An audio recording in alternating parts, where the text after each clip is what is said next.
And then afterwards, we're also going to have success stories from some of our former students that are currently at some of the most elite universities in the US. And we're, unfortunately, because of the time difference, we had to pre-record this, right? It's about 2 a.m. in the morning for them over there. So we'll be watching that. But we do have one of the students actually is visiting his family in Vietnam right now. So he'll be joining us for Q&A after. So before I get started, I want to tell you a little bit about Point Avenue's story, right?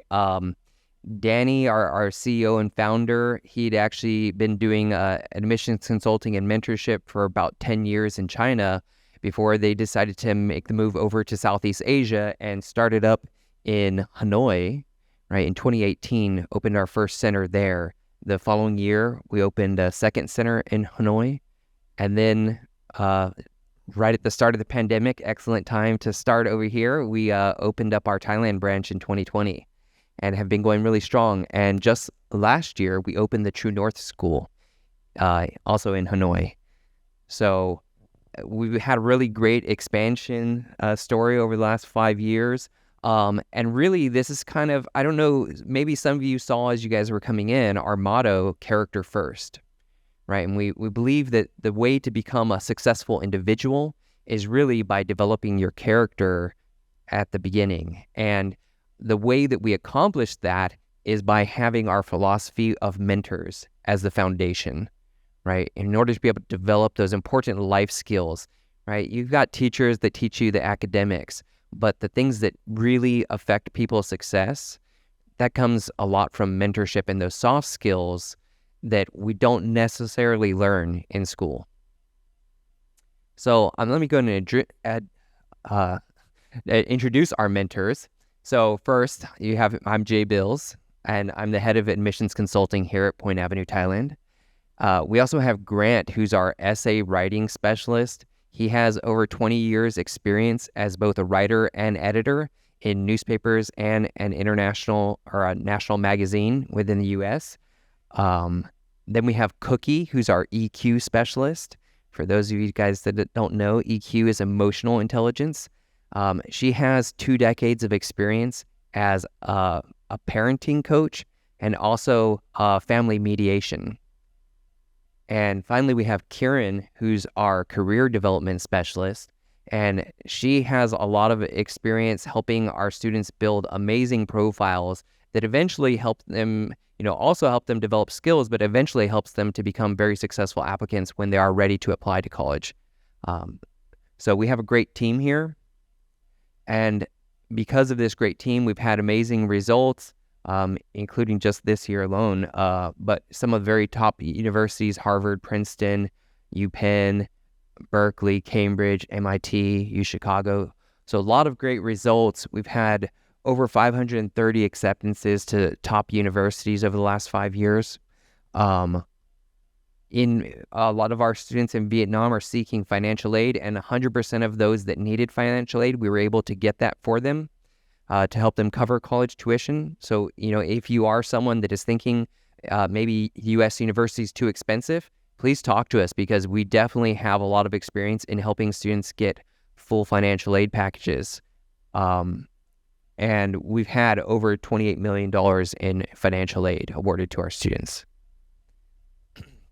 So a little bit more about me, my experience, my background was in psychology first.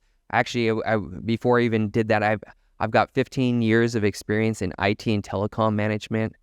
So I really loved training and mentoring my staff there, and I wanted to make a change. So I went towards education. I got my bachelor's from UC Irvine in psychology, and then I went on to do my master's at Harvard in technology, innovation, and education.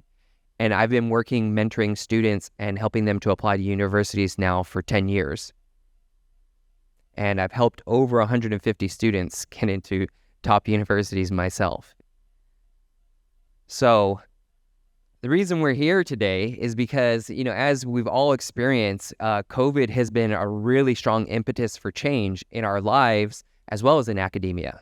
right? So many of us use Zoom and online meetings as almost a daily, part of our activities. We have classes online, we meet friends online.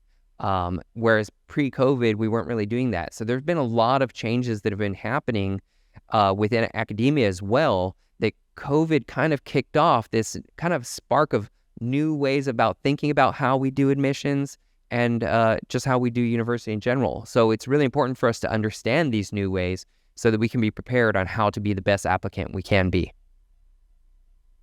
So some of the trend areas we're going to be talking about are standardized tests, the admissions rates. We're going to be talking about early applications and decisions and how that's shifted.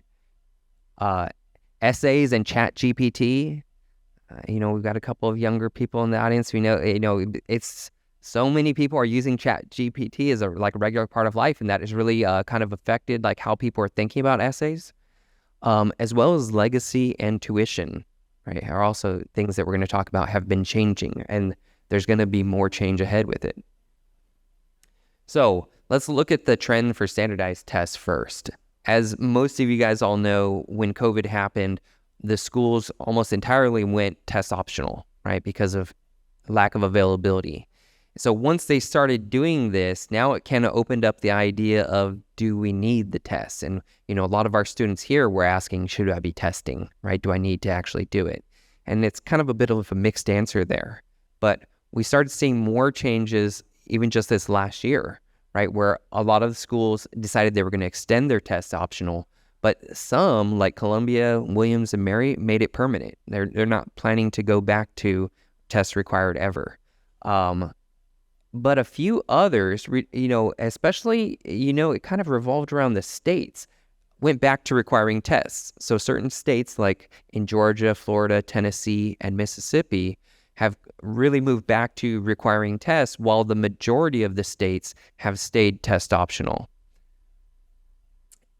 But we also saw going to test blind, which means that even if you took the test, they're not going to consider it. So they don't want to see your test scores. They don't care about them. And that's within the UC system and Caltech. So for them, they've at least decided for the next, or they're going to do a 4-year experiment on it from 2022 to 2025, where they're not going to be looking at test scores at all.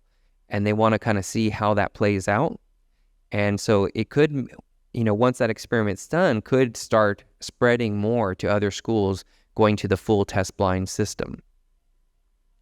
So what does that mean for you, right? I think the first one, while schools have always had a very strong emphasis on grades and college readiness classes, it's going to be bigger, right? You're going to have a greater emphasis, and it's going to matter more when you're looking at especially the top universities, that you've done some APs, that you've enrolled in some honor classes. Now, some students, they're doing IB and they can do the high levels, or if you're doing the UK GCSE system, right, you have A levels. Even with doing those, it's now probably going to be a good idea to start looking at whether or not you can actually do AP testing, in coinciding with the classes that you're taking. Because you're not going to have that other metric, right, with the tests, with the SAT tests or the ACT tests. There also is going to be a little bit greater emphasis on letters of recommendations. You're going to see that awards and honors are going to have more weight. So making sure that you're participating in some type of competitions, something where you can get those awards and honors. And then the last one is the essays are going to start probably playing a little bit bigger role for some universities. And some have said that it won't for them, but others are saying that they think it will. They'll start paying a little more attention to the subjective measures. So, should you take them or not? I think the biggest thing that you're going to do first is evaluate the schools on your list. So you definitely need to make sure, if you're thinking about applying to schools like MIT, where it's test required, then there's no debate there. You need it. But if you're looking at schools that don't, that haven't gone to test required, then it's possible you might not need to if you've got other means of demonstrating your college preparedness. If you're doing AP classes on the side, there's a good chance you might not need to do the SATs or ACT and put all that time and energy into it, but instead be putting your time and energy into something like APs or extracurricular activities. And one of the advantages is that if you do APs, then it actually counts towards college credit when you arrive at university. And that can free you up to have more time to focus on the subjects you actually want to be taking rather than taking U.S. history again, right? Or taking, your math classes or English. You could be getting those requirements met through the APs. So another way, aside from taking the AP test, is also SAT subject tests. Although, it's not as many universities will give credit for that. So I'd still, if possible, if you have the time and you can make the time, I would lean towards the APs rather than SAT subject tests. But if for some reason where you're at, it's too prohibitive, SAT subject tests might be another way to go about meeting that requirement of showing that I'm actually ready for university level classes because I can do well on this SAT subject test.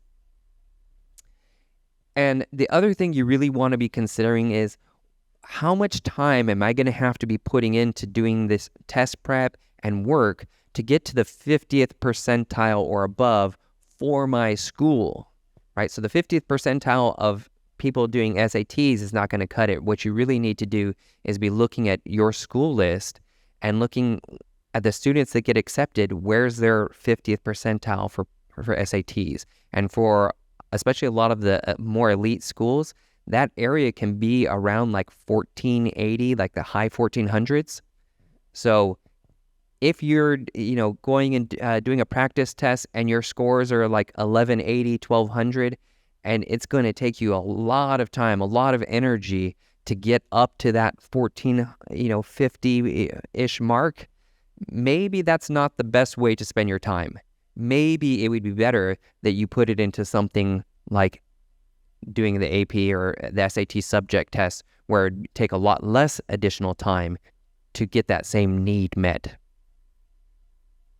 Okay, so admissions rates is another big trend that's been happening. And here's the big one we saw. From 2020 to 2022, there was a really sharp rise in applications. So a lot more applications to a lot of schools, a lot of them getting 20% or more application growth. And coinciding, you get a drop in admissions rates, especially from some of our most elite universities, right, where Harvard went from about 5% admissions rate to just over 3%. Like University of Pennsylvania, where it almost halved, right, from just over 8% to a little over 4%. So you see this steep drop in admissions rates from the elite universities. And last year, we saw that while the rate at some of the top universities dropped, let me see, where's the slide? Oh, I'm missing it. There it is. Okay. So while the rates kind of stabilize at some of the top universities, the kind of tier 2 universities actually continued to drop, right? Where like Boston University here from 20 to 21 is still up in this 18%, still dropping further. But then last year it continued to drop down to, a little under 11%. And you see the same thing with NYU, which the continued drop happened this last year, whereas Harvard and Yale and Princeton and a lot of those schools, their rate stayed about the same this year compared to last year, whereas the kind of tier 2 universities continue to drop. So we're seeing that bit of shift. And then we have, let's see. Okay, got it. So the other one is we're seeing like a lot of the very lower tier schools, like the schools that are around that like 100th ranking, are actually starting to lose students. So that's telling us the students are moving from lower universities up to higher universities, right? That's the trend we're seeing. So some of the causes for these admissions changes, part of it is the COVID rebound effect, right? Some students during the COVID period decided to delay applying to university or decided to stay at their, home universities instead of going abroad. But then since things have started to recover, a lot of students have been deciding, okay, I'm going to go ahead and apply for school abroad. So there's a 65% increase in international applications from 22 to 23. And we see that just after the COVID rebound, there was also pretty strong growth. So that's one of the causes. Test optional policy is probably another big cause, because a lot of the schools, those top universities used to have required SAT options, and only the lower universities had test optional. It opened up the avenue for a lot more students to apply to those top universities who might otherwise have applied to the lower universities. And part of it is just the rising demand for top schools, right? Increased competitiveness in the workplace, where now more people are thinking which university I go to might matter, whereas before they would be okay with a local university, students within the U.S., that is. And the final one is we're seeing an increased number of applications per student. Before, a lot of domestic students would typically submit around 5 to 6, maybe 8 is usually kind of on the high end of applications, where we're seeing that number has grown. But a lot of international students who might have submitted about 10 applications before are submitting 15 or even 18 applications per student. So that is part of it. Now, that's kind of a little bit good news, right? That means that there might not be total increase in true competitiveness about the number of students competing for spots, but it still means we might have to change our strategy a little bit because of that. So what should you be doing about this? The first one, and this has always been true, is choose schools that are a strong fit for you, both in what you want to do, right? So you want to make sure that you're not just picking the top 20 schools because they're the top 20 schools. You should be picking the schools from that list that have very strong programs in whatever you're hoping to succeed at.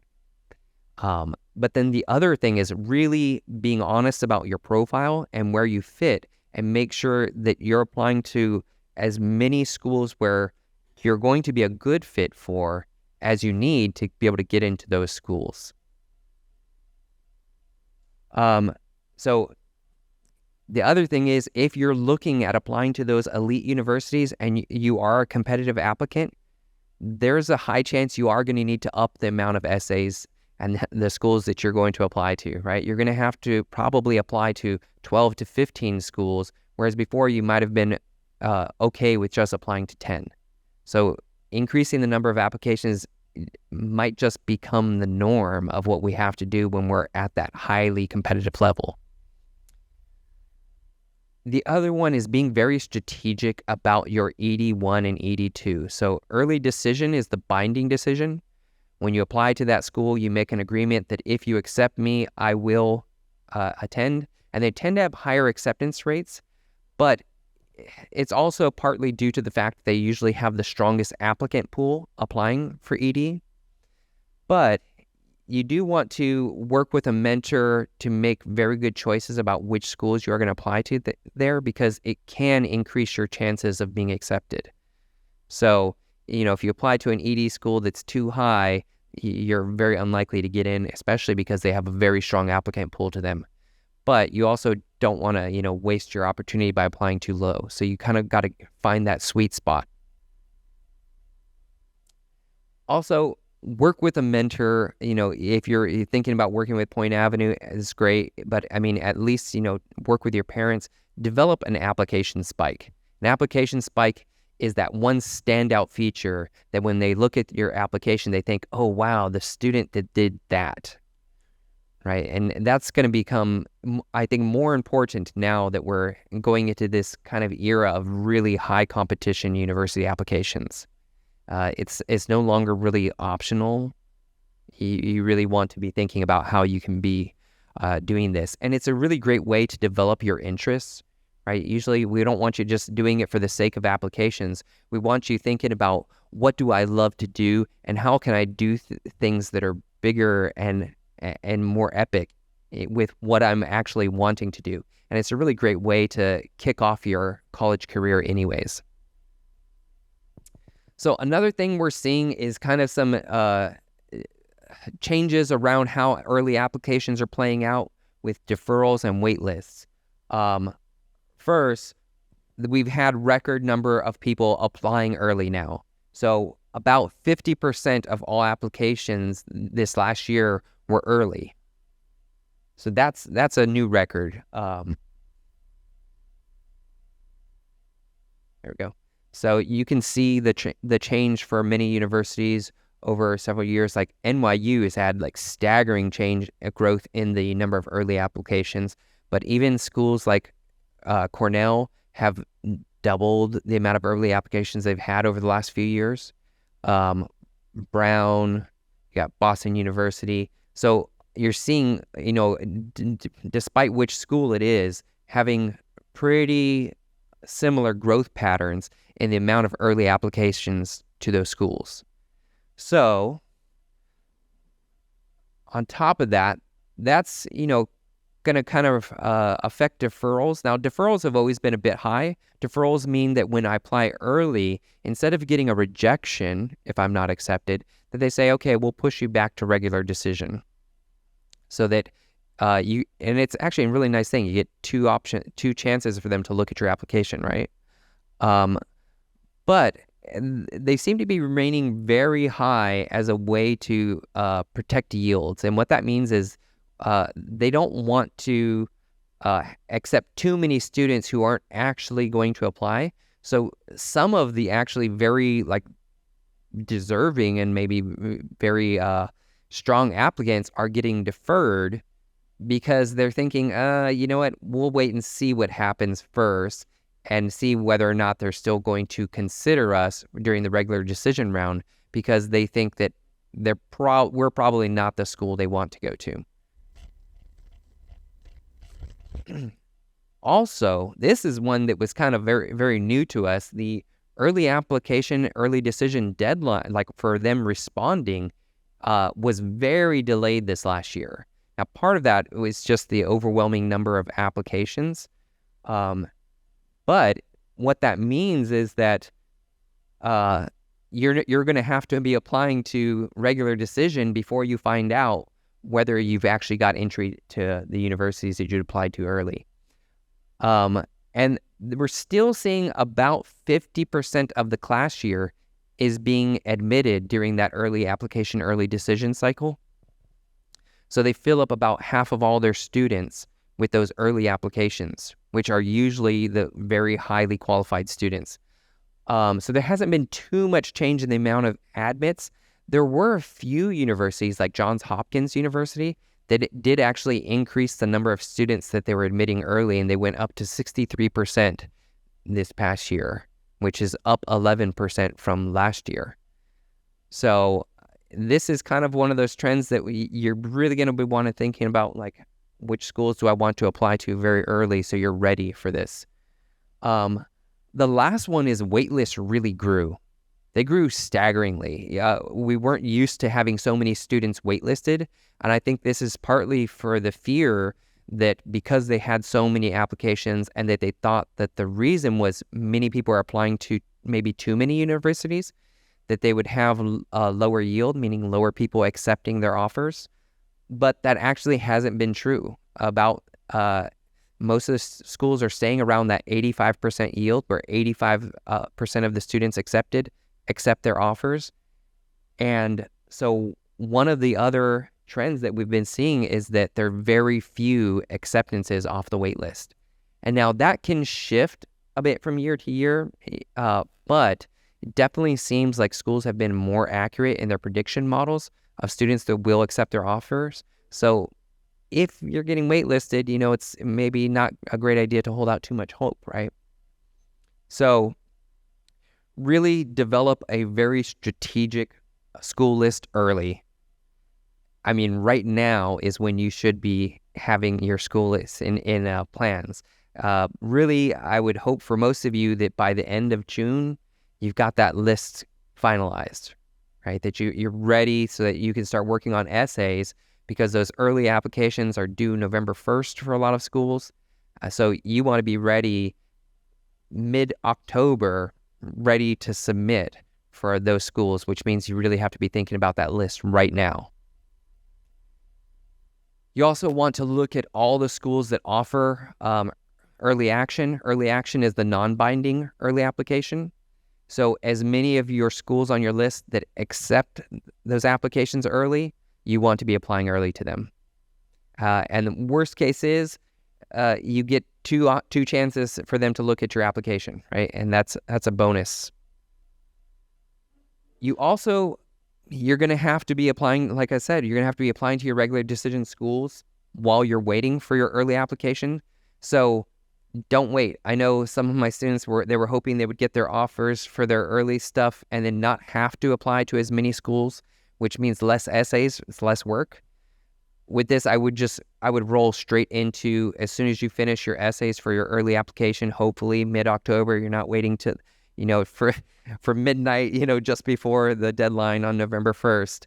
Hopefully, you're starting to work on those regular decision applications and essays ahead of time also. And then really, you got to be realistic with yourself about your chances of getting in once you're waitlisted. If you've got an offer from a school that's a pretty good school, but it's maybe, 2, 3, or 4 down on your list, and you're waitlisted for your number 1 or number 2 choice, really be honest and realistic that a lot of these schools, the amount of acceptances coming off their wait lists were in the single digit, and very few were even in double digits, where you had up to about like 20 students coming off of a wait list of 700 to 1,500 students. So just don't pass up a good opportunity holding on to hope. Essays and ChatGPT, this has been a really crazy trend, especially this last year. There's been a lot of talk about, like, are essays even worth it anymore? Can ChatGPT create essays that are going to work for students to be able to get in? And essays are still remaining. Schools have basically kind of put out a resounding answer to that they don't have any intentions of getting rid of the essays for now. But I would say the biggest thing is that the debate on the ChatGPT thing has pretty much been settled. There have been so many experiments with it using different models to try to create essays, and pretty much all the experts have come out and said that the essays they just lack depth, right? Humans can write so much better. AI's not at that level now, at least for probably the next decade. Won't be there where it can actually compete with what humans can do. So it just doesn't have that personal feel to the essays. So please don't be using ChatGPT hoping that's going to work for your essays. But one cool trend that we've been seeing is people have been using it for college research. Instead of just Googling or maybe like having to scroll through the entire website themselves, you could go in and type in the type of schools and the type of environment you're looking for and ask ChatGPT to give you a list that might reduce some of your workload when you're actually researching universities. And especially since we talked about really needing to have universities that are going to be a good fit for what you want to do and where you're at, this might be a faster way of getting to that list. So start early and write multiple drafts of your essay, right? ChatGPT is not going to be the backup solution. It should not be. Don't hold hope in your mind that, well, if I get overwhelmed, I can do this. It's not going to work. It won't get you into the universities you're hoping for. Also, be very personal and focus on your soft skills when you write essays. I know a lot of students, usually they want to what's the most impressive thing I've done, or my biggest activity that's on my list of activities, and I'm going to write about that. It can work, but usually the better recipe for success is tell about the stuff that the rest of your application doesn't, right? This is that time for you to really show who you are as a person, what values you have, right? What matters to you, what problems you want to solve in the world. So this is our chance to show that different side of yourself. The other one is avoid cliches and tropes.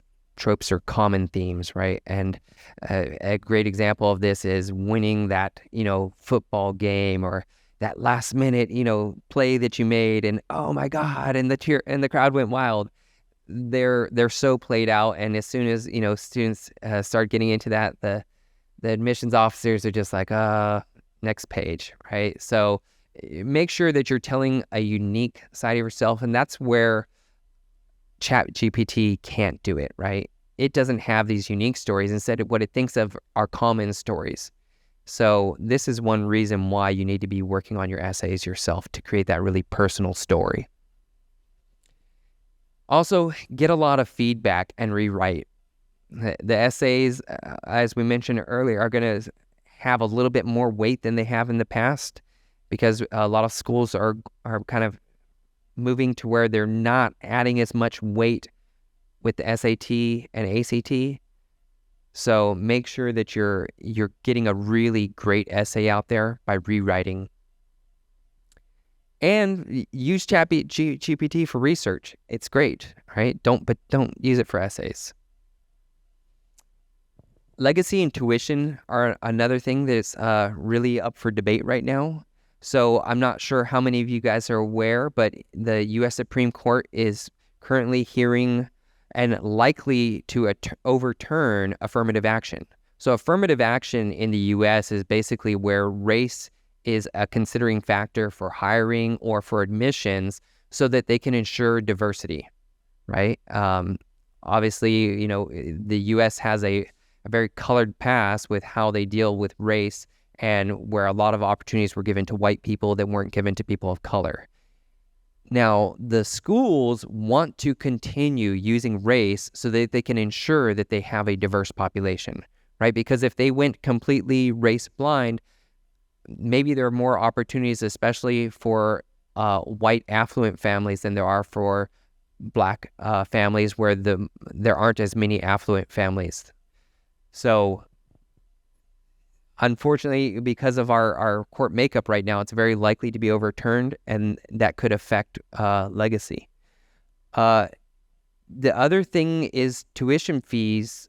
Oh, sorry. I jumped ahead. So the reason why that's going to affect legacy is because if they lose that ability to kind of counter for race by, considering as a factor, a lot of the legacy comes from the white population, which they want to limit a little bit, right? And so that'll be it's what the schools are currently planning to do to try to rebalance and make sure that they try to continue to have a diverse population if the courts do overturn affirmative action.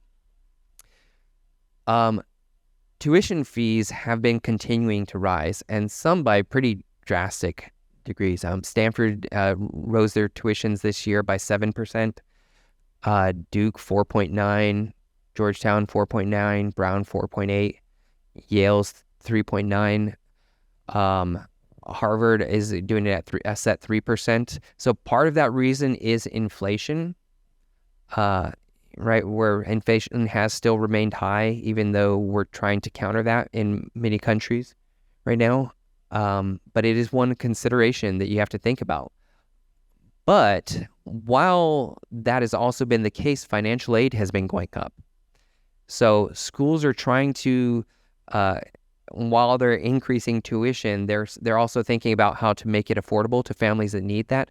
So, for example, Yale and Stanford have made it free, entirely free, including housing for any families that earn less than $100,000 a year. Harvard increased it to $85,000 from $75,000 being that minimum level, at which if you're not making that level, it's 100% free. So it is one of those things you got to consider, looking at the cost of the universities you're applying to, if finances are going to be a factor.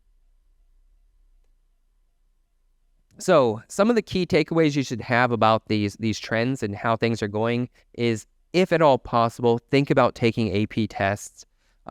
They will really help compensate for the either low SAT, right, if you didn't perform well on it, or situations where you're not even able to share your SAT. And some of our most successful students, all you will do around 5 to 8 AP classes or AP tests if they don't have the classes available to them.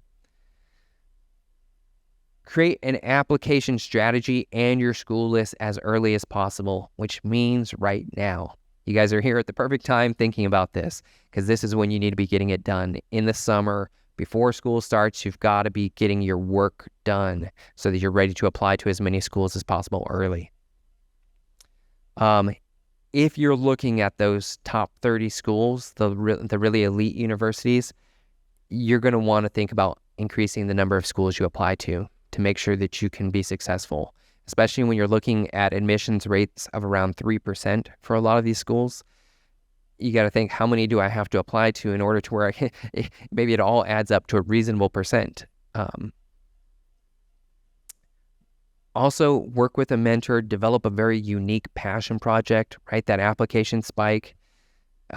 Make sure that whatever you care about, whatever you love, is shining through in your application. And then finally, be very realistic with yourself. If you're a B average student and thinking about applying to Ivy Leagues, you're really wasting time and energy instead of finding a better fit school that actually could be great for you. So, whether you're working with your parents or with a mentor, it's like, be very realistic about what your expectations are for your schools and which schools you're picking. And also thinking about when you get your admissions results, if you get the wait list, then you got to be realistic about what are the chances I'm really going to get off that. Instead, you might want to think about taking one of those other universities that had accepted you. Okay, so before we jump into the next section, I'll open it up in case you guys have any questions about these trends.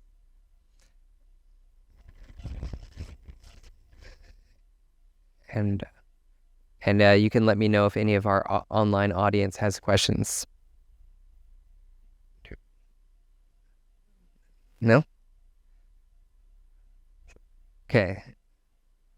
I did an awesome job explaining everything, so no one has any questions. Okay, that's great.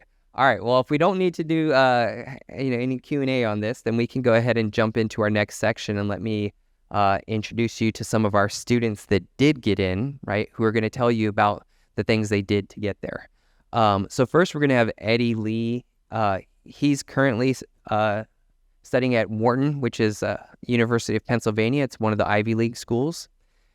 And it's a little small, but his GPA, so he was in an IB system, so he got a perfect 42 out of 42 for his IB tests, 45 out of 45. And the high levels that he took were Math AA, English, Language and Literature, and Economics. He also got 1570, almost a perfect score on his SAT. He did an SAT subject test, which was math, where he got a perfect score on his SAT math subject test. And his TOEFL was 116 out of 120. So really great on the numbers there. His extracurriculars were also very impressive. He published a research paper on the implications of South Korean gentrification in Hanoi, which he is a part of. He's a Korean student who is living in Hanoi. He was also the vice president of UNISTEM, the founder of UNIS Economic Forum. He was an officer of the Microfinance for Change program at his school and the student rep for the Impact Fund Committee. He also played varsity football and junior varsity basketball, and he was a drummer in the high school band. So really great resume there. Then we have Amber Choi. So Amber went to a U.S. public high school, Brentwood. She had a 4.0 GPA, 8 APs total. And you see a lot of these are mixtures of 5s and a few 4s, right? She got a 4 in world history and 4 in chemistry, but the rest, psychology, biology, history, art history, U.S. history, literature, and language, she got 5s on. And a really stellar score on her ACT, where she got 34. I think that's about 98th percentile. might be 99th percentile.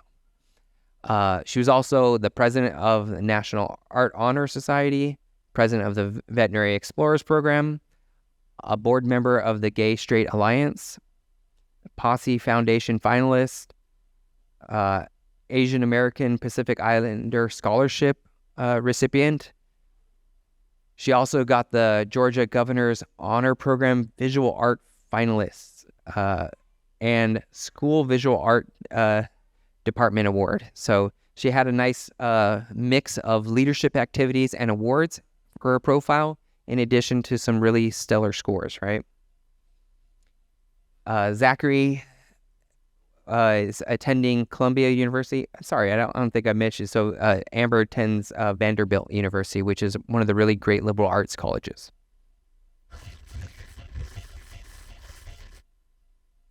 And so Zachary's at Columbia College. He went to U.S. boarding school Milton Academy. So at Milton Academy, they don't give GPAs, which is, can be a little bit of a challenge, but they do have a very strong reputation, especially with a lot of the top universities, for their academic rigor and their methodology for teaching.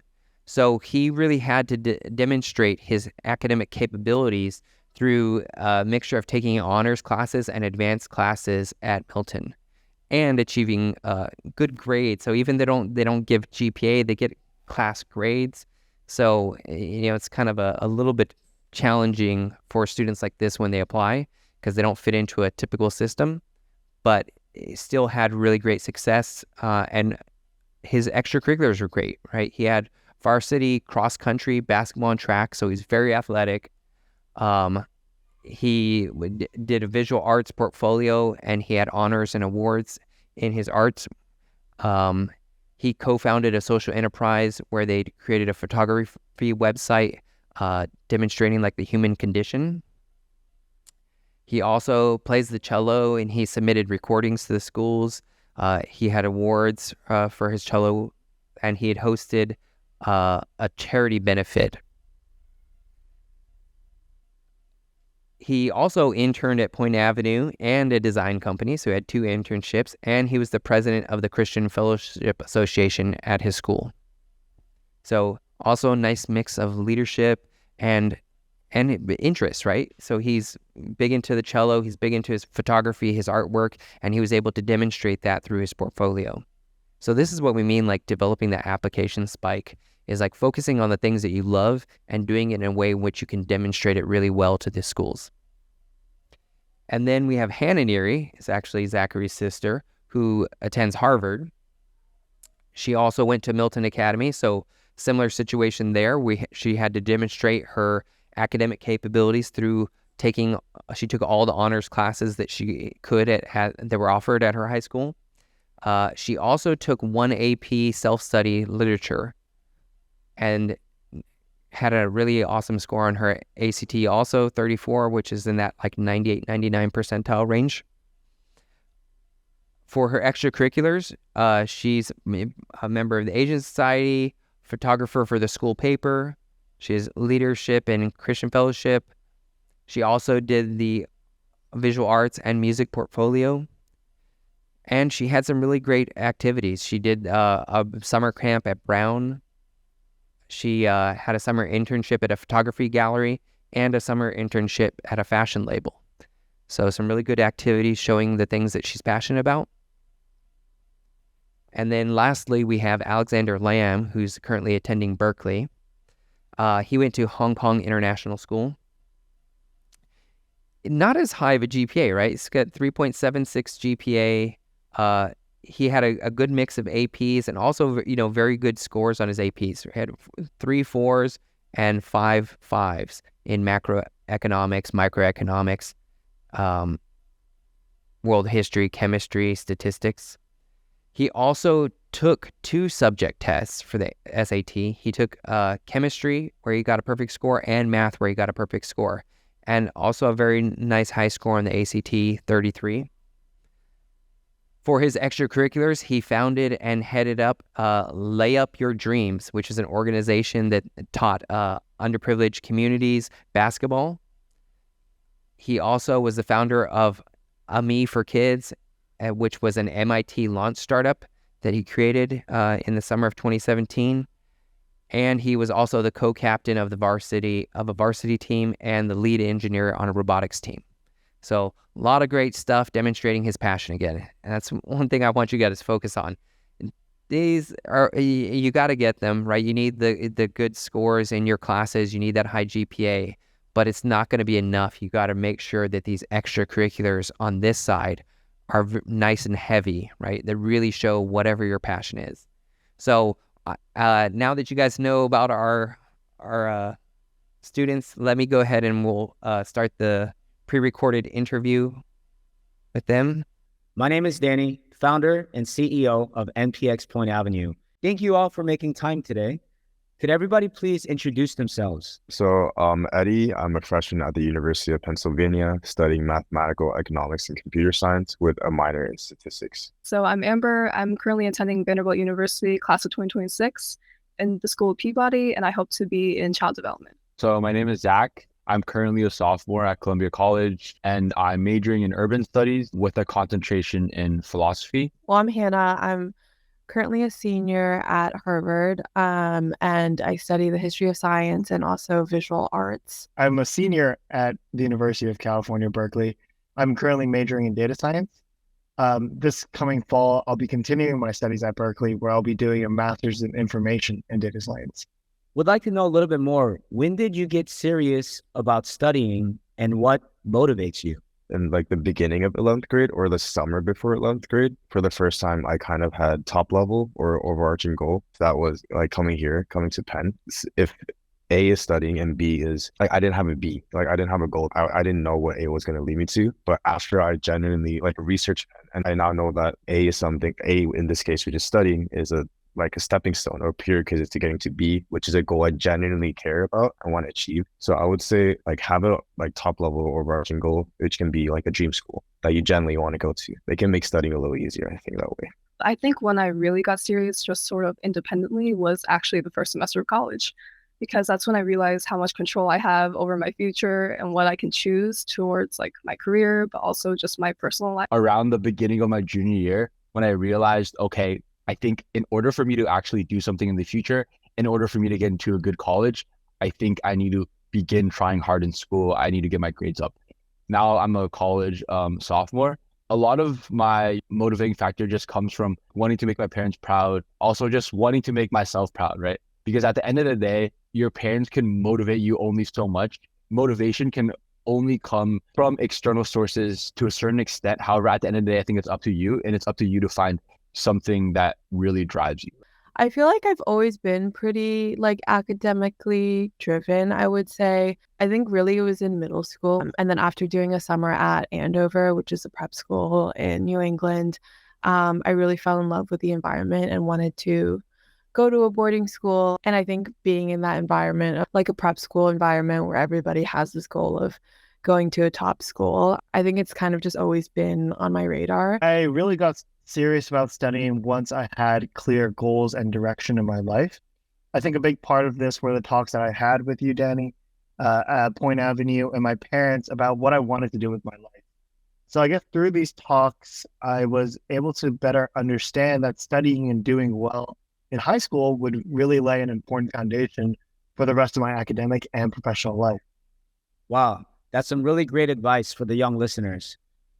What was the largest hurdle you overcame in your journey to where you are now? I'll say the largest hurdle that I had to overcome in like the application process, say in 9th and 10th grade, I wasn't really involved in extracurricular activities as much as I should have. So I think the ideal process is 9th and 10th grade. You join as many clubs as you want, just explore your passions, and then narrow it down 11th and 12th grade. But I kind of had to do this concurrently or at the same time. I think that was like definitely the biggest hurdle that I had to overcome. I guess it goes to show first, if you do have the time, if you're 9th and 10th grade, just explore as much as you can and then narrow it down. If you don't have that much time, or if you're in an analogous situation to me, it's okay. I'm not going to sugarcoat it. It's going to be a lot more work than most others, but it's still possible. And I would say don't be discouraged. That's still definitely possible. Yeah, I mean, I think one of the biggest hurdles was also, not really living up to my academic potential early on. I didn't say earlier, but I actually transferred into Columbia as a sophomore, and I think I was a little bit of a disappointment, even though I think I tried really hard. I put in a lot of effort towards the end of my high school career. I think I was extremely hard on myself, especially senior year when I didn't get into some of the schools I really wanted to. And obviously, some part of it I knew was my fault, but some part of it was also out of my control, right? At the point of what I learned was just understanding that, life is full of ups and downs, and also life is extremely unpredictable, right? Yeah, right. Never in a million years would I think that I would be able to transfer in as a transfer student, despite the challenges, owning up to it and realizing that, you'll make a lot of mistakes in life, but it's important to reflect, take time to think about it. I think especially when I didn't get into a lot of the schools I wanted to during my senior year, I took a lot of time. I looked back, right? And I looked at myself and I was like, Zach, like, what is it that you really want, right? And what is it really that motivates you, right? And I think it's important to, self-introspect and realize that, there are a lot of things in life, and, you just need to push forward and keep going. And then at Milton, I would say, like, an example I always give is, like, in math class, like, they would never give you, like, we never had a textbook. We never had instructions of, like, how to solve problems. Like, at SAS in Shanghai, it's like I would be given an example of how to do a problem and then taught how to solve it. And then I just had to memorize that process and, like, be able to regurgitate that back. Whereas, like, Milton, it was like we were doing, like, proofs. And then you would be given, like, completely foreign information, and they didn't really care what you ended up with. They just wanted you to try your hand at, like, every type you could think of, and really build that, like, problem solving muscle. And so for me, that was, like, very challenging to work with, because I was used to, like, just having to figure out, like, memorize things that were taught to me. And for the first time, kind of, I was having to grapple with, like, huge unknowns. And that was frustrating for me, like, not being able to get things on the first try and having to fail and fail over and over again. And then having teachers be like, just try again. My largest hurdle was really finding something that I was passionate about or really kind of interested in. I think there were many things that I enjoyed and many things that I was good at, but it wasn't really consolidated into something a little more concrete, a little more kind of something to show for it. And I think the largest hurdle was really identifying these things and then kind of turning it into a reality. And I think, like we said before, I think a lot of these long talks, a lot of discussions, a lot of kind of communication was really important to achieving these goals. Couldn't agree more. Obviously, academics are important, but what parts of your extracurricular activities and character development helped you the most on your journey? Most of my ECEs were very related to like research and writing. I loved writing. It's something I like love writing to and still love doing. But I kind of want to talk about debate. Debate was not my strongest like ECA. I think I listed it as a 6th or 7th on like the Common App out of 10. But like looking back and in retrospect, I really appreciated my like being involved in debate and the debate society and being a debater there, because I'm an introvert and I never liked public speaking, but debate really pushed me out of my comfort zone, and it made me uncomfortable. But I think that's what is necessary for like your character development and just development overall. You have to be uncomfortable. And when you go through situations like that, and after you go through situations like that and in the moment, then I think you realize like later on, I think I know that in the moment I may feel horrible, but after this, I know that because I was uncomfortable and I was out of my comfort zone, I'll be able to grow. And this is something I need from like my development. And I think debate really helped me do that. And also debate just is, I think it's what, if you don't know what to pick up and if you still have a lot of time, definitely pick up debate. Because like a lot of the benefits that have accrued from debate, like just being able to think more cohesively in a structured manner and whatnot, they all help with just essay writing. It helped with my Common App. It helped me a lot with like essays that I wrote in college so far as well. And I'm aware that PA and Point Avenue has like a great debate team. So if you don't know what to pick up yet, I would definitely recommend debate. But overall, try to do things that push you out of your comfort zone, I would say. because it'll help you grow the most. I think, yeah. The things I did outside of school, but also within school, like extracurricular wise and volunteering, that is definitely what strengthened my applications. I have to say, like, I'm grateful that I started working at an early age. I know, like, part of it was beyond my control. But the fact that I had so much experience since a young age with like helping kids, I babysat for so many years. I tutored kids. I really like as I got older, I branched out in what I was interested in. Like I did veterinary club at some point. I did art club. I was president of those organizations. But as I was branching out, I also started to realize like what I really wanted to do. So that became art and psychology. So I kept like just looking for opportunities to help other people and also just think about like how is this going to strengthen me and what I want to accomplish in the future. So I think extracurriculars are obviously very, very important. So I would say I focused on three particular activities during my high school year. So I did sports. So I was triple varsity at Milton. So I ran track, I ran cross country, and I played basketball. I also played cello. So I competed competitively, and I also hosted a concert during our COVID years. And then I also submitted recordings. I think I did similar things in visual arts where I created a portfolio. I entered competitions, won awards. I created websites. And I think the main reason why I personally felt like my extracurriculars were pretty successful was mainly because rather than, spreading myself thin and doing multiple different activities, I really honed in and focused on a few, right? And excelled and tried to make sure that I was excelling in all three of these. And in terms of extracurriculars in high school, I haven't thought about this in a long time. But I think in high school, this definitely like crosses into like my classes, but also I consider it extracurricular. But I do think I spent a lot of time making art and painting. And then also like music was a big part of life because my mom loved music. And so that was something that was like instilled in us very young. I mean me and my brothers. And then I think I also was very into like cultural organizations. I think coming from Shanghai and being one of very few international students, that was something that I felt was really important to be able to stay close to a lot of the traditions and cultures that I grew up with. Yeah, I think in my time in high school, I really focused on taking on leadership roles in my extracurricular activities and showed that I was able to handle the work that came with it. So, for example, I worked my way up to the lead engineer on my school's robotics team and became the co-captain of my school's basketball team in my senior year. I think this not only helped boost my chances of getting to university, but also taught me incredibly valuable character values.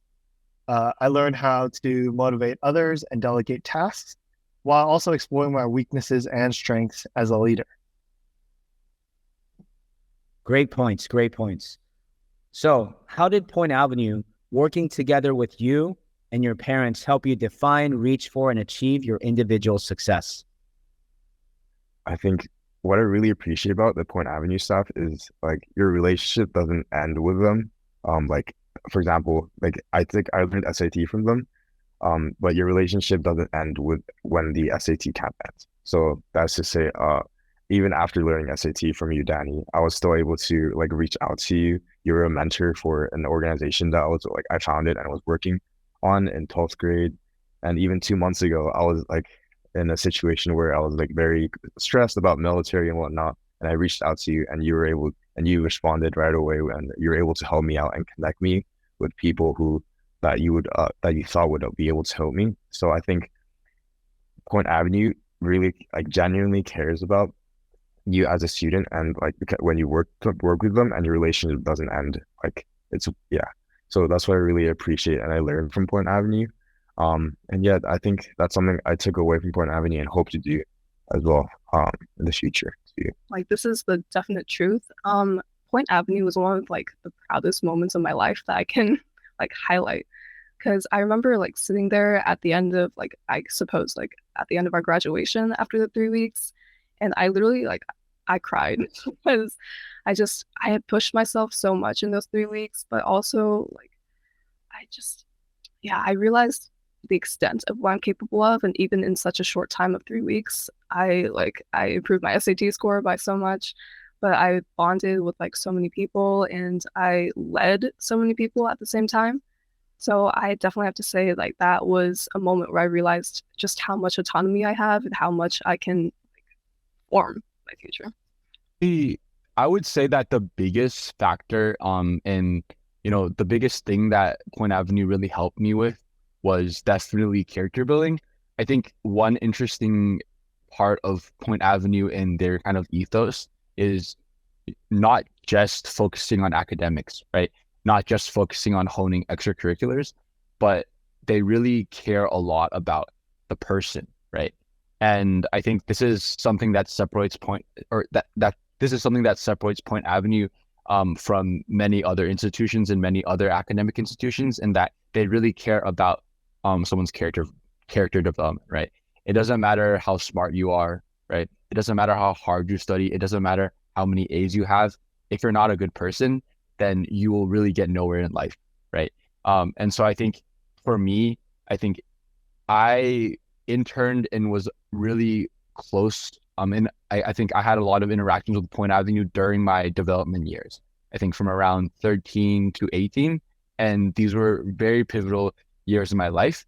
And I think Point Avenue was really, really, I think Point Avenue helped me in terms of developing my character. And I would say a few things, mostly with like integrity and grit, right? I think Point Avenue is, especially I think since Danny, created this company with his fellow West Point grads, it stresses the importance of living a life where you are constantly going and where you are constantly, when you never give up, right? Even when, things, even when there are hurdles in life, right? You continue going and you continue fighting the battle. I think similar with integrity, right? Always being honest, even when you feel a little bit pressured. Yeah, I think it was mainly character building, but also obviously they had great advisors and also mentors as well. I think from my side, one very tangible thing was that it helped me create a very rigorous schedule for like how to go about reaching such a seemingly unattainable goal. I think with applying to colleges, as I'm sure a lot of your clients know, like there are so many different aspects, from like the written application to the tests to the teacher recommendations to planning out your extracurriculars like way in advance. And so I feel like, well, one, like working with you guys, applying to like boarding school first was like a huge thing, of like learning how to study for the SSATs and like get those scores in. But then I think because I had that touch point with you guys so early on, it gave me a basis for how to think about planning out like my 3 years at Milton, in terms of like how to do that in the most productive way for college applications. I think, I guess working with Point Avenue and having discussions with my parents helped me to really identify and focus my interests, I guess, into something concrete. So prior to joining Point Avenue, I had really no interest, goals, or projects, or really anything going on. I did enjoy playing basketball, and I found that I had a rather entrepreneurial spirit. So we kind of sat down. There were many talks about what we could kind of create with this thing, or with what my interests, and kind of bundling these things and consolidating these interests together into something a little more concrete. And what we came up with was Lay Up Your Dreams. So Lay Up Your Dreams was an organization that I founded that taught free basketball lessons to students of all ages, focusing on communities that were a little less fortunate. So founding Lay Up Your Dreams kind of gave me a lot of direction and I guess something to be passionate about. Since then, I've kind of used these methods of funneling down my interest into something concrete, whether it be a class or an internship, or kind of just having something that I can direct my focus to and discover new things. Yes, would like to know more. What do you attribute to your application success? What I did in high school is I wrote an independent research paper on the economic and political implications of South Korean gentrification in Hanoi. it was something I personally observed and was personally a part of, as a South Korean who like has lived in Vietnam for 18 years. And I was really interested in seeing how the economic and political implications of that. What I did was I reached out and conducted interviews with like executives from Samsung, like hotels in the hospitality industry, professors, anyone I could just like have the opportunity to talk to. And I ended up writing I think it was a 3,500 research paper, and published it in a journal. So yeah, and I think conducting research as a high school student seems, as you said, kind of foreign. It seems something like only like people at professors or university students do, but it's definitely still doable as a high school student. And I think it teaches like a lot of discipline, because especially if you do it independently, you have to go through the whole process by yourself. But I think it's a very rewarding process, and I would definitely recommend anyone who's interested in research to like take it up. I really like research. The experiences I like found outside and within school, extracurricular wise, like I'm a very sort of like hands-on type of person. I really want to put myself out there. So I was like, any opportunity that I thought would be good for me, I like consulted with other people, of course. But I really just like, I'm an opportunist, so I went for them. Like one long-term example is I worked at this like company, and I was essentially kind of running it with them, but it's sort of hard to explain. But we like created all these like products for like miniature type models.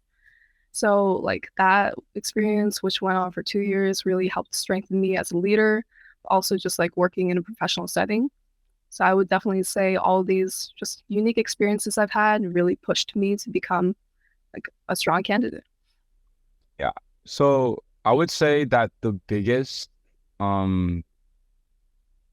reason why I think I was so successful into getting into all the Ivies that I wanted to get into was mainly because I think one, my GPA. I think GPA weighs in a lot more during the transfer process, because you're already in college, and GPA is, I would say, even more important than SAT in terms of, gauging how successful you will be in college. And I think number two, were my essays, right? I think I was extremely specific in letting Columbia know why I didn't like my previous institution and why Columbia could provide me with the resources that I needed, right? And also writing a lot about my major and why I wanted to, and what I really wanted. Yeah, I think throughout my high school career, I think there weren't that many spikes. And I think that is what essentially kind of made my application quite successful. I think building a narrative and building a strong foundation and consistency throughout my high school career was the thing that allowed me to have so much success with my application. So kind of building this narrative of a well-rounded, consistent, multidimensional student, athlete, entrepreneur, engineer was really important. And I think Point Avenue, again, also really helped lay the foundation to this narrative. So, like I said before, lay up your dreams, consolidating these interests and ideas, encouraging me to join the robotics team, which I would have never have, and really aligning this narrative with my course selection, the classes I took, but also summer programs like MIT Launch. I think I was able to then reflect this kind of multi-dimensionness and consistency in my essays. And this kind of really showed me as a highly driven, well-rounded applicant with initiative and clearly defined goals. Awesome. So what helped you prepare for life at your university? I think academically, first, I did the IB program, and for those doing or considering the IB program, I would honestly definitely recommend it.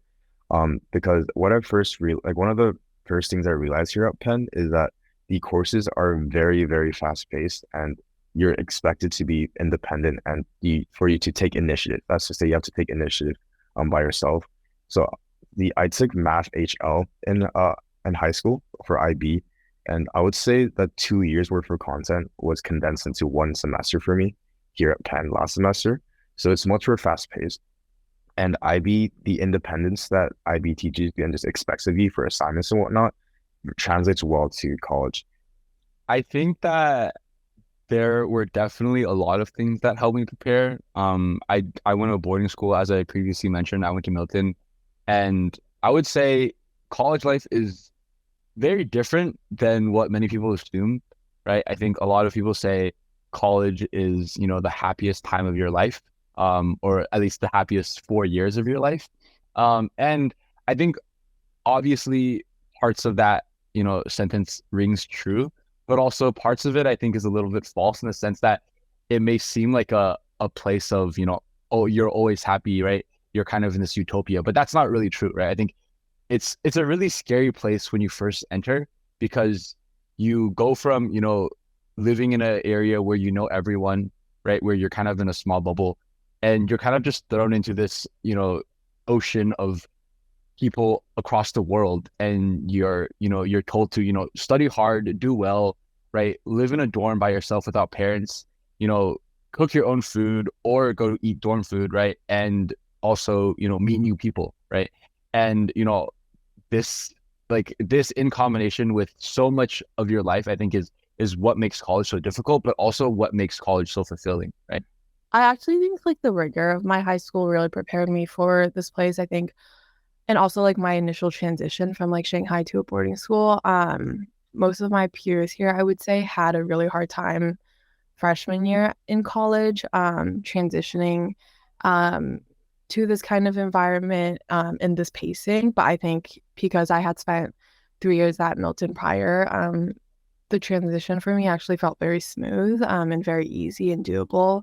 Um, and it's like crazy to think about, but I actually think my workload in college feels a lot less and like more manageable than it did in high school for sure. Um, yeah, so I think it's just like the discipline that was instilled in me in high school and also like the ways of approaching learning and like education really prepared me for college. And so yeah, I think like when everybody in college is like stressed about their like GPAs and like their classes, I was kind of just like, I'm just going to take classes I want to take and enjoy them for what they're offering rather than constantly being on this like stress ball of achievement, I guess. Yeah. Things in high school, I'd say academically, I found that taking challenging AP classes in high school really helped make the transition into my first year much smoother because I had kind of a strong foundation of knowledge. And this allowed me to kind of work better towards the social aspect of Berkeley, which I felt was a little more difficult coming from just being an international student abroad. So having that strong foundation in my classes really helped me adapt so I could focus on kind of the social aspect of it. And once that was all lined up, I could focus on both of these things. Those are some invaluable insights. What are some of the ways you are taking advantage of the opportunities available to you? My main like extracurriculars right now, or like here at Penn, my involvements are first the Club called Wharton Undergraduates in Public Policy. And what we do is we're a pre-professional club, and we host a lot of speaker events and whatnot. Most recently, we were able to bring in Andrew Yang, the businessman and politician, to Wharton, and which was a successful event. And yeah, it was really great seeing him, like getting and having him give a talk here, keynote here. Other than that, I'm really interested in the entrepreneurship space. So I'm a venture initiation program fellow here at the Wharton School. And I'm currently being mentored by 3 Wharton and MBA executive students, and I'm interning for their startup right now. Yeah, so Vanderbilt has been treating me really well, I have to say. And it's just such an amazing, like, it feels utopic sometimes, I cannot lie. You really can make so much of everything they give you. I like wanted to do Taekwondo my whole life. I never could. And here we have a free Taekwondo club. So I go lessons every week. And we do like I've done ballroom dancing. We have like all these events that they create for us. And I do Volunteers for Health, where we literally go to like elementary schools and teach kids about just health topics. And I'm actually working right now as the co-manager of our thrift shop at Vanderbilt. So that was something I was leaning towards because it's all about like giving and really just sort of helping this donating process at Vanderbilt. So yeah, all those things I'm doing here. think one of the ways in which I was able to take advantage of my opportunities was, through clubs, but also just through connections, right? So this summer I will be working at Sequoia, and also I plan to, eventually or hopefully get some interviews for certain consulting jobs. And I think one of the main ways in which I plan to do that is just through trying to connect with as much alumni as possible. I think college is a place where you can meet many amazing individuals if you put yourself out there. And I think that's one of the main ways I aim to take advantage of the opportunities. Obviously, college has so many resources, so it's impossible to take advantage of everything. But as long as you're actively putting yourself out there, being proactive, trying to meet as many people as possible, I think that's one of the biggest resource college has to give you, is mainly just the plethora of people there are. So I think freshman year, there's this process at Harvard that's called like comping, which is like the process to get into a club. And so that process, depending on the club, can vary from like a month to 2 months to like a whole semester. And so like every club has a different comp process. And so my first semester at college, I like kind of was like, classes are going to be easy because like I know how to do this from Milton. So my focus was just purely on like all of the different comps that I was doing at the time. And so I ended up doing Crim Biz, which is the Harvard Crimson's business board. That was like a semester-long comp, and it was a lot of like workshops, interviews, applications. It's kind of people label it as like a pre-professional club because it's the Harvard Crimson is a completely independent paper from the school. So they run and function as, I guess, like their own publishing company. And so the business board kind of runs the entire thing. And so when I was there, I worked on like the advertising team. And so that was fun. It gave me kind of an introduction to like the pre-professional and business world. I think at Berkeley, I was really slow to take advantage of the professional and the academic communities, opportunities, I guess, which I regret now because they just have so much to offer, just from the people that are in the clubs and the kind of career and professional opportunities that they offer. But I guess, like I said before, I was coming into Berkeley as an international student, and I really wanted to have that social aspect of college, just to make sure that the next 4 years of my life, I would have people that I could reach out to and kind of be friends with. So I decided to join a fraternity as soon as I got to college. I was really surprised that I actually gained a huge part. I gained so much from this community. So I took on leadership roles within the fraternity, and I was able to gain a lot of knowledge, advice, and even career opportunities from my fraternity brothers. Couldn't agree more. What skills or techniques did you learn during high school that you still rely on now? As I mentioned, I think networking, the ability to take initiative, is the most important. So back in high school, like I said, I was able to like actually conduct interviews with relevant like stakeholders and whatnot for my research paper, because I think I've sent 50 to 100 cold emails to professors and just executives to be able to like interview them. And just the ability to take initiative, and in that sense, is also very valuable. And I think it translated very well here at Penn, and that I was able to network with upperclassmen who are doing things that I want to do or that I'm interested in. Just being able to do that and take initiative is very important, I think, in university life, but also your work life and then just in general. And that's like a skill that I've, I guess, honed from high school and still use today. Adaptability. That is one definite thing that I've learned. I've had to go through all these different experiences in life and really keep up with the pace. Just like going to different countries, like my native country, South Korea, or going to all these different organizations and organizing events, just things like that. Really, yeah, it just helped me become such an adaptable person, but also someone who looked forward to change rather than being scared of it. One of the biggest things that I still utilize now, and it's kind of become muscle memory, are my study habits. Study habits are invaluable, and you really want to develop them really, really early on, because once you come to college, you really won't have time to develop them. because you'll be meeting new people. You'll be trying to do as many things as possible. And if you don't have really strong study habits, you will not get your work done and you will fall behind really quickly, right? And I think another thing is, along with study habits, is just being disciplined as a person, right? I think keeping your room clean, right? Just small things like that, folding your bed in the morning, right? Folding your laundry, just small things like that really keep you going and keep you productive. Going to the gym, keeping yourself healthy, eating good food. I think all of these things are really, really important, especially as a college student. And then I think finally, I would say maybe just maintaining a consistent schedule, right? Maintaining a consistent schedule, right? I think and in boarding school or in high school, you're kind of stuck in this. At least for me, I was kind of stuck in this schedule where we would go to school and we would go to sports and then we would study. But then in college, I think you're a lot more free, right? And so you have a lot more empty blocks of time, you have a lot more freedom to do whatever you like. But that doesn't mean, you just go play around, play video games, do whatever you want during these times. Right? I think it's important to maintain a consistent schedule, wake up early, maybe, go to the gym, right? Do homework. But I think at the end of the day, right, just making sure you're always maintaining a consistent schedule and not falling behind. What advice would you have for students and parents who want to follow a similar path as yours?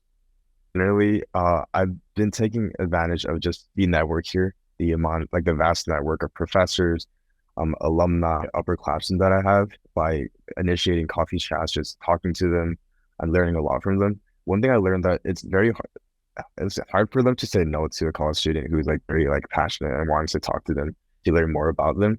So I definitely take advantage of that as a high school student or even a college student by talking to professors. These professors have done, I would say, at least probably 10 years worth of work on their expertise. If you don't know what to pick up and if you still have a lot of time, definitely pick up debate, because a lot of the benefits that have accrued from debate, just being able to think more cohesively in a structured manner and whatnot, they all help with just essay writing.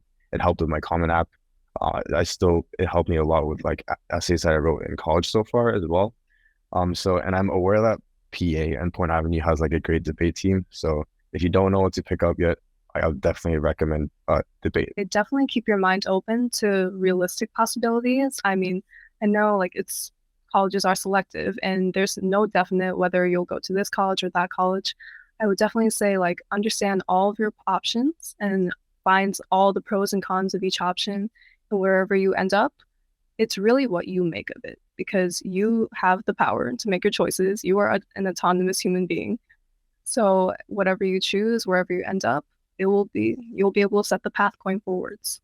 So I would say keep that mindset and you'll really be so happy in your life. Life is unpredictable. And at the end of the day, you can only control so much, right? And so I think it's really important to be in the present, right? And just try to be in control of all the variables you can, and, let everything else run its course, right? Because I think at the end of the day, as long as you put in work, right? As long as you work hard, right? As long as you're consistent and, as long as you're, maintaining a, good schedule and living a meaningful life, right? I think that's all that really matters. At the end of the day, there are really few things under your control. And there are also a lot of things that, can, hit you out of your course and kind of, you might not be prepared for a lot of the things that you will encounter in the future. So, just try to be as prepared for it as you can, but also realize that, there will be a lot of things that, you can't control. What's it called? Remind yourself of the big picture, I guess. That has been really helpful for me, even looking forward, in terms of me graduating and figuring out next steps, is giving myself perspective of where I am and what I've already achieved and being grateful for what I have. So I guess my advice to students and parents is kind of be curious. I think this question is flawed in that no two people have similar paths. Everyone is unique in your path, and the path of someone else may be similar during parts of your life, but it's inevitable that you're going to be unique. I switched from studying material science and wanting to become a material scientist to wanting to become an investment banker and now finding my true passion in data analytics. If it wasn't being open to new experiences, new internships, and new classes, I would have never found what I truly enjoy. Even now, through job searching and exploring opportunities, I can't say for certain where I'll be in 10 years. I do have a plan, but I'm trying to stay open and, most importantly, staying curious. Gotta ask you, looking back, all the hard work, was it worth it? Was all the hard work worth it? You always want to have new goals and whatnot, and I think that's what drives humans. Like the work that we do, and that motivates us. And like in the end, I think you want to. At least the way I see it is, like you have, like I said earlier, there's always these sub-level goals for like a higher level goal or a top level goal that you want to achieve. And my new top level goal is to be an expert in AI governance. And so now looking back, my old top level goal of going to Penn is now a sub level goal of like my new top level goal. And I think it's worth it, like when you see it that way. It's more meaningful when you see it that way, the work that you do, because it's all like stepping stones to like a bigger, I guess, meaningful cause or goal that you have. You know what? Absolutely. I would say like that's not even coming from like a super optimistic point of view. Just like realistically, with a slice of optimism, it meant everything to me. Like being able to, like, I guess the rags to maybe riches story, but just looking back and seeing where I was in the past, and at that, like back then, I thought I'd never get to where I am now. But like overcoming these hurdles and continuously changing, I started realizing that there is hope and there is always like room for change. It was worth it. I'm just so grateful to have this opportunity. Obviously to have like worked with you, to have my parents' guidance and support, but also like I think to be here is something that a lot of people obviously like dream of and literally would kill for. And so it feels very surreal when I actually think about where I am, and the opportunities that I will be given and have been given because of it. Yeah, I don't think like I regret any of what I did in high school. I think I worked hard, but I don't think I did anything that was like, I don't know, evil. So I don't think it was like, oh, like the ends justify any means. But I do think, yeah, like putting in the hard work and putting in the time was definitely worth it. 100% it was worth it, most definitely. At the end of the day, putting in the work is never not worth it. And I think for my personal journey, I think a lot of the hard work that I did was seemingly, I guess, wasted. I'll never use any of the knowledge that I learned in my material science classes again, or get back any of the hours that I spent tirelessly working at an investment banking internship. But it did teach me valuable people skills, what works for me when it comes to studying or working. But most importantly, it led me to discover what I'm passionate about now. Thanks, everybody. Goodbye. So I hope that was informative for you guys. One thing I hope you guys saw too was that our students, once they got to university, they still maintained being really excellent students. Not just, for the sake of, trying to achieve their GPAs, but in the type of activities that they were involved in, they'd really hit the ground running, right? And were taking full advantage of the opportunities that were available to them at university. That's something that most students don't do. That first year is usually kind of that stumbling year where their grades suffer a bit. They're trying to get involved. They're making a lot of new friends. And so they're, it's usually harder for the freshmen to be highly successful that first year, where these guys really did hit the ground running because of they'd had that type of mentorship and support and how to do that. So we're going to have Eddie Lee's going to join us, and he actually has one of his friends from Wharton who's with him. So they'll be joining us for Q&A as soon as we figure out our little technical difficulty here. Sorry again. Okay, so Eddie, I've already had a chance to introduce you. Do you want to introduce your friend who's joining us? Yeah, I guess, hello everyone, I'm Donald Lee. I'm currently a freshman at UPenn in the Wharton School, studying finance and business analytics, while also doing a computer science minor. Yeah, happy to be here. Okay, yeah, great. Thank you for joining us. This is very, very surprised. So, for our audience here and our audience online, and maybe you guys might want to just like check the messages on the online if you guys get messages coming in. But does anyone have questions for our two Wharton students joining us today? Okay, we've got one in the back here. Congratulations on making it to UPenn. I'm curious what the biggest surprise for you was when you got to such a great level. Maybe something that you thought was going to be easy was hard, or something that was hard that was going to be easy. But what was the biggest surprise for you once you arrived at your college career?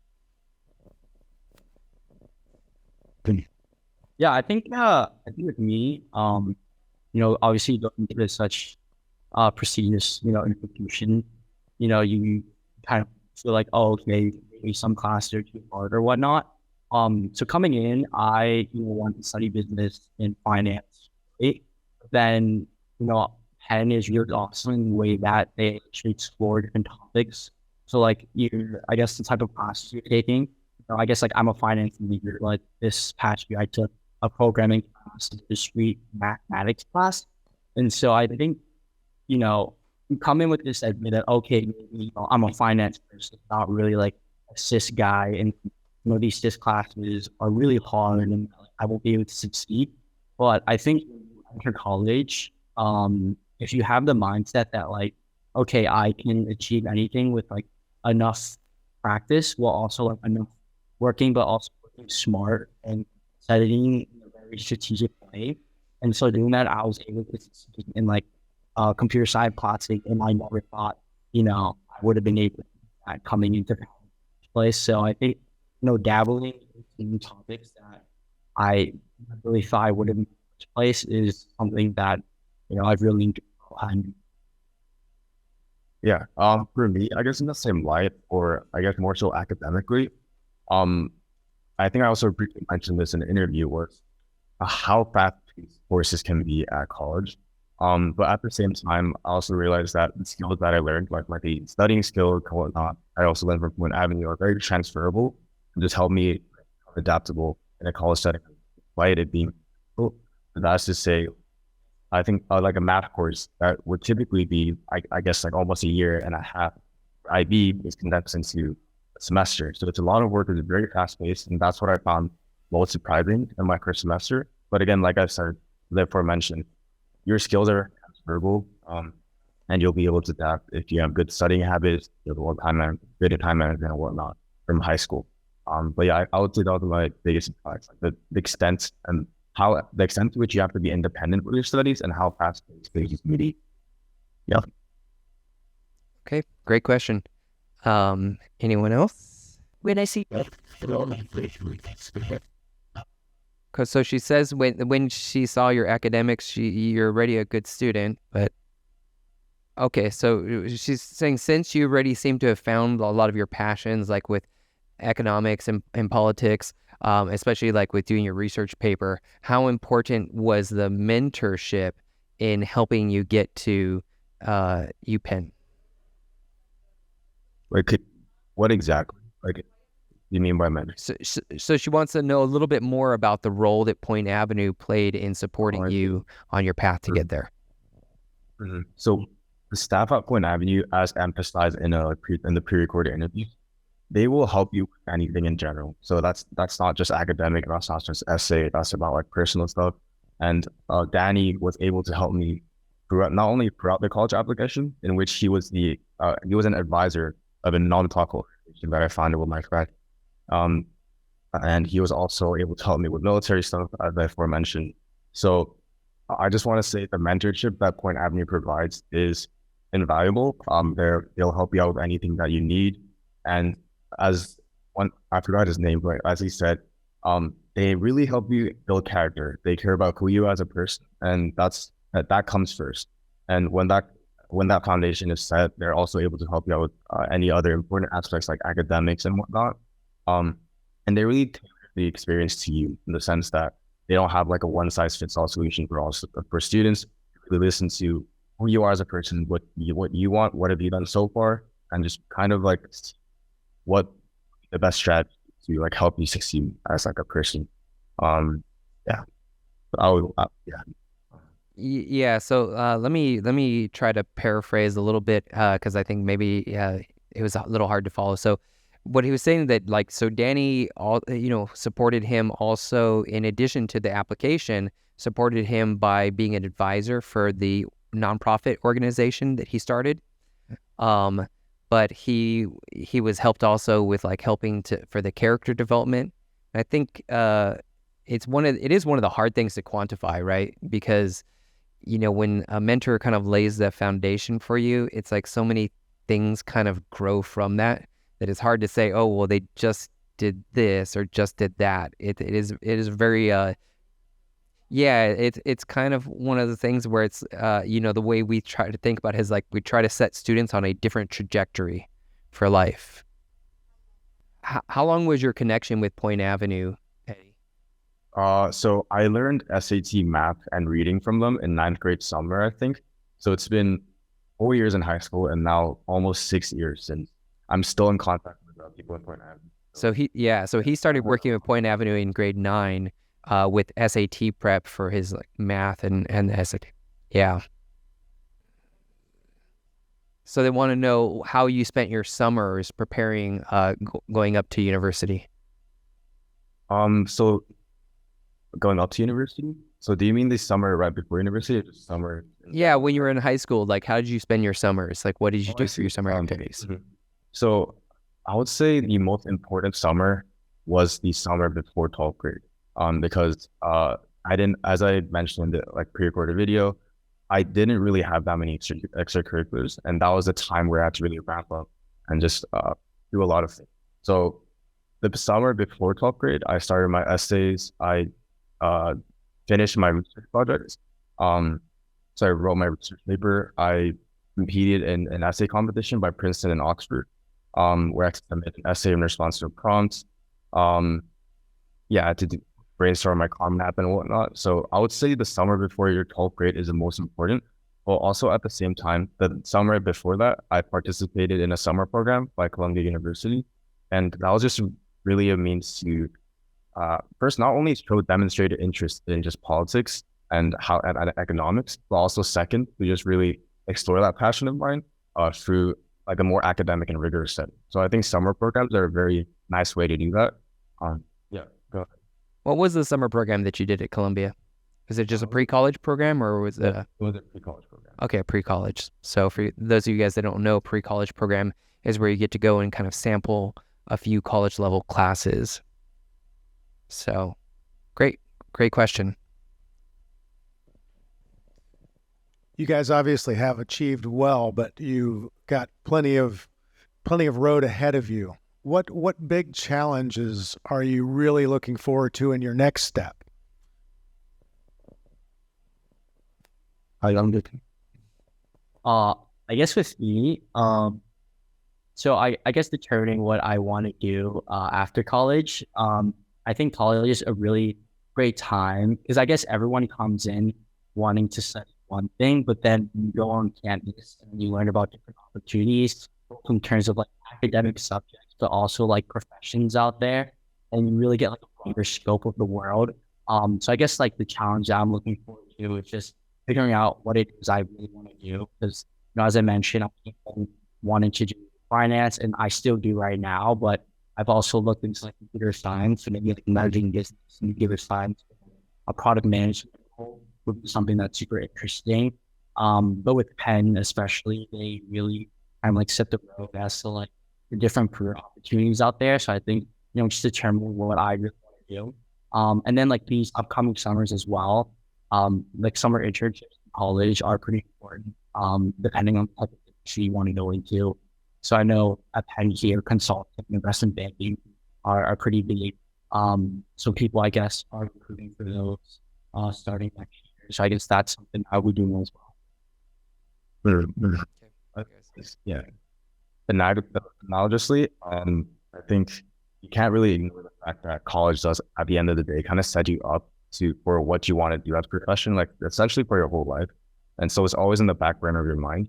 And like in a similar light, I think like professionally, I'll have the biggest challenge down the line, in the sense that, for example, research. I've always like kind of like thought of research as something that's very like academic, that only professors do, that only college students do.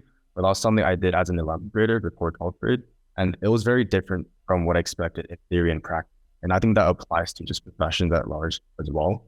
And as someone who hasn't had a professional internship or experience so far, I think that's the biggest challenge I'm looking forward to, in which I actually want to apply the six skills and theories that I've learned in my classes to a professional and real life setting to tackle like real world problems. And I think that's the biggest and most overarching issue that a lot of college students will, I guess, face, that would be important. Okay, great answer. If you guys don't have a question, I have a question. I know, so I attended Harvard, and a lot of, even amongst my peers, we kind of like thought like, did it live up to the hype?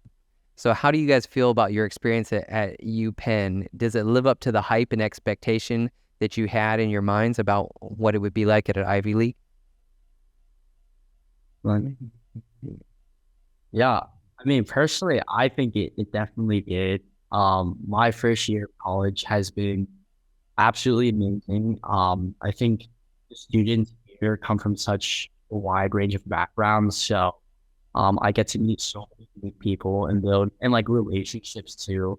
I've been able to make friendships with people from all over the world. It's just been awesome. But I think also on a personal level, I think the ability, in college, I guess your day to day is surrounded by, both academics and, extracurricular activities. And to me, I think that's so awesome.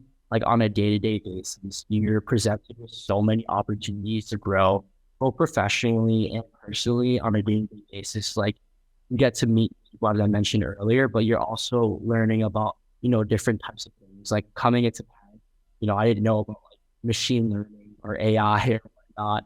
And then coming in, I met so many like AI enthusiasts, just hearing from like these diverse perspectives, it also broadens my perspective as well. And I think that makes me a more whole person, which I think is very beneficial. Anything to add to that, Eddie? I just want to, I guess, just add to this diversity aspect, and how Penn and just university in general prepares you to be like a very well-rounded person. So I lived in Vietnam my whole life. It's not being Korean. I went to the same school for 13 years. So I went in expecting a very different experience from my high school, which is an international high school here in Hanoi. But I found out that it's really not. You can, Penn, even though it's a private school, there's a lot of people that you can meet. I met Donald personally, and his family ended up actually living in the same area as like my family here in Illinois. And that's how we actually got closer. So like, it's a small world, but at the same time, there's so many people that you can meet in college. Like, and I think that's the biggest resource there. It's like just meeting people, building connections, building your network. And yeah. Absolutely. So, in answer to one of your other questions about like, what to do, how do you choose? So networking and like developing, that at university is another big thing that you should be focusing on, not just what your major is, because everyone goes in thinking, okay, I'm going to do this major, I'm going to have this career, and then a new opportunity comes up and suddenly, oh, okay, maybe I want to do this career instead, right? So just, develop as many skill sets as you can and develop that network. Okay. All right, if no further questions, thank you so much, Donald, for joining us spontaneously, and Eddie. It was really great, and the interview was so insightful. So thank you for your time. It was my pleasure. Thank you so much. All right, bye guys. Bye. So thank you guys for showing up in person. I know we had like about 40 families showing up online, and I know it's difficult getting to Point Avenue in traffic on a weekend, but hopefully you guys found this a bit informative, right? And you really rare opportunity to get to hear directly from students that are at some of the most top universities, right? And about their experience, how to get there. So really, I want to tell you guys just a little bit as we finish here about like the Point Avenue difference, right? It really is on a mentorship. That's what we focus on. So the way we do that, we've got these different areas that we mentor students on, right? And the skills kind of focus more around the academic side of things. Some it's just in life skills like time management and organization. But the kids mentioned multiple times, right? Character is a huge part of what we do here, and we think it is the foundation for any successful person is building a strong character. But then also EQ, your emotional intelligence is actually the number one predictor of success, and that's whether you're talking about financial success, career position success, or relationship success. EQ is the most important thing. So emotional intelligence, and it starts with becoming aware of who you are and what are the things that motivate you, what's driving you, learning to be mindful.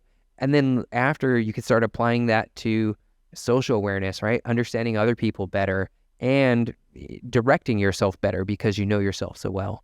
And eventually that leads to, working on stronger relationships and better communication with others. And then that final pillar that we focus on is community engagement. And you see like all of our students highly involved in their community, working on giving back to their communities. And that's like taking social responsibility. As we talked about, networking is so important. And not just once you get to university, right? Eddie, I think, was a great example because he started networking before when he was in high school, right? Talking to professors, talking to industry leaders, talking to Samsung, so that he could actually do a research paper that was very meaningful and then get it published because he had learned that skill of networking. So that obviously leads to great results, but I always like to tell people, we think about this as the byproduct. This is awesome, but this shouldn't be the focus, right? This is the byproduct of what we do, and it's great. But if you go to one of these schools and you don't have all these skills, the likelihood is you're not taking full advantage of the opportunities that are available once you get there. So some of the ways that you guys can get involved with us right now is we have the Leaders Camp coming up, and we have the Debate Camp. We showed you a little video about that just before we started. The Leaders Camp's really an awesome opportunity, and there's 3 different sessions.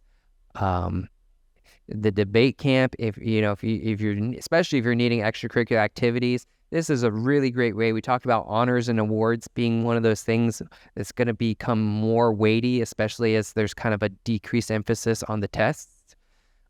So I think Eddie mentioned multiple times, like, debate had helped him so much in so many different ways. And we have a very highly successful team here, and they're winning national debate championships and building up their profile. So then later when they apply, not only do they have a lot of skills, but they've also got those awards on their record. And like we said, our focus is we want to set students on a different life trajectory, a trajectory for success, and not just for the sake that you can earn more, right, if you're more successful in a higher career, but it's really that you're able to have the type of impact that you want to have, right? If you're just the low man on the totem pole, it's someone else's train. They get to choose where it's going. But when you achieve success at high levels, you get to direct the type of change and type of impact that you want to have with your life. And that's really what we want to empower students to do. So, for those of you here, those of you at home, please, if you haven't, reach out and contact us. You can join us online or reach us at pointavenue.co.th and have a free consultation with us to find out how we can help you to prepare yourself for success. Thank you very much.